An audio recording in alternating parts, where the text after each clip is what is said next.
Eu já era recém-formado quando certo dia eu fui a um bar e eu encontrei com um professor da faculdade. Ele estava sozinho, cabisbaixo, e eu parei para conversar com ele e ele estava descrente, não acreditava mais em nada. Ele estava passando por uma fase difícil e eu tentei animar ele. Eu tive uma ideia, tive um insight que eu vou compartilhar com vocês. Vamos fazer uma aposta. Eu aposto que Deus existe e que há vida após a morte. Você pode apostar contra. Se você ganhar, não terá como me cobrar no além. Ao passo que se eu estiver certo, você saberá. Ou seja, ninguém perde por acreditar. Durante a faculdade, ele era um professor rígido, respeitado, mas naquela ocasião eu consegui fazer ele pensar por uma perspectiva diferente, porque ele levantou a cabeça, me olhou com espanto depois que eu fiz a proposta dessa aposta. E eu voltei para casa achando que eu era um gênio. Por vários anos eu acreditei que eu era o autor original dessa ideia, mas eu descobri que essa ideia não era minha. Ela era de Blaise Pascal, que publicou um livro chamado Pensamentos em 1670, há mais de 350 anos. Deus existe ou não existe? Para qual lado devemos pender? A razão não pode decidir. Um jogo está sendo jogado, você deve apostar. Não é opcional, você já está envolvido. Qual será a sua escolha?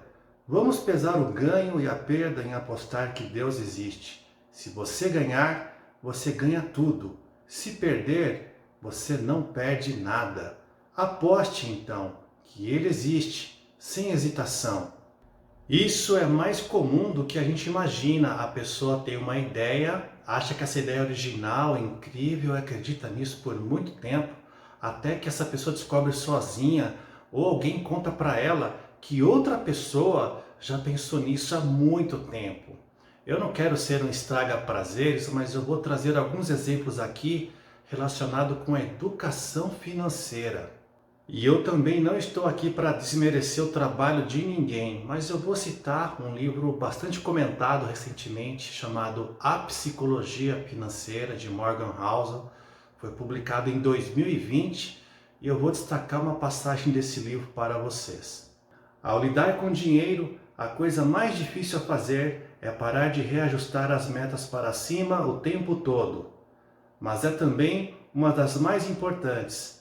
Se as expectativas aumentam graças aos resultados positivos, não há lógica em correr atrás de mais, porque, no fim das contas, você vai acabar sempre com o mesmo sentimento.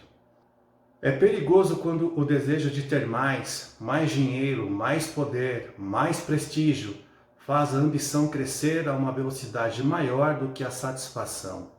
Agora, deixe-me apresentar um livro que você provavelmente não leu. Trata-se de Gulistan, o Jardim das Rosas, escrito por Saad de Shiraz em 1258, há mais de 750 anos.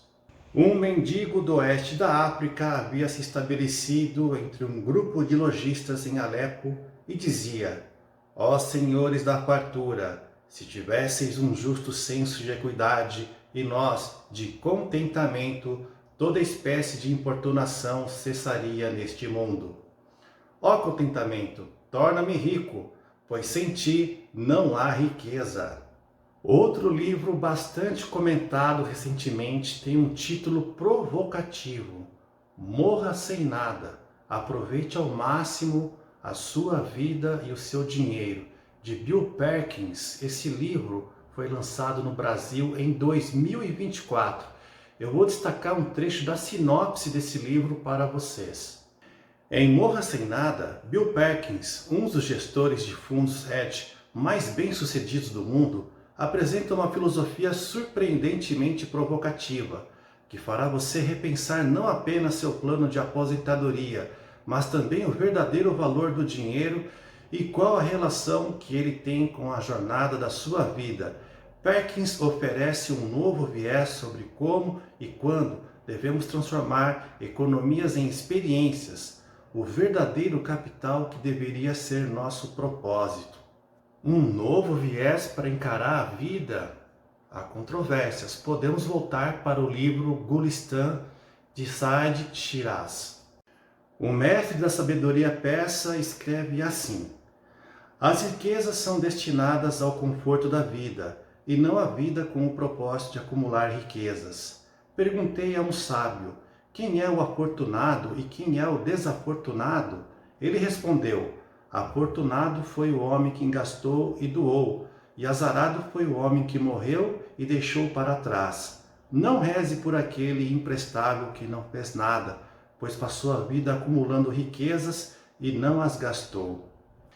Nesse ponto específico, eu discordo tanto de Bill Perkins quanto de Saad de Shiraz, porque eu acredito que nós devemos deixar sim uma parte daquilo que a gente conquistou para os nossos herdeiros, pois tempos difíceis se avizinham e nós temos que proteger quem vem depois da gente para enfrentar um mundo cada vez mais difícil.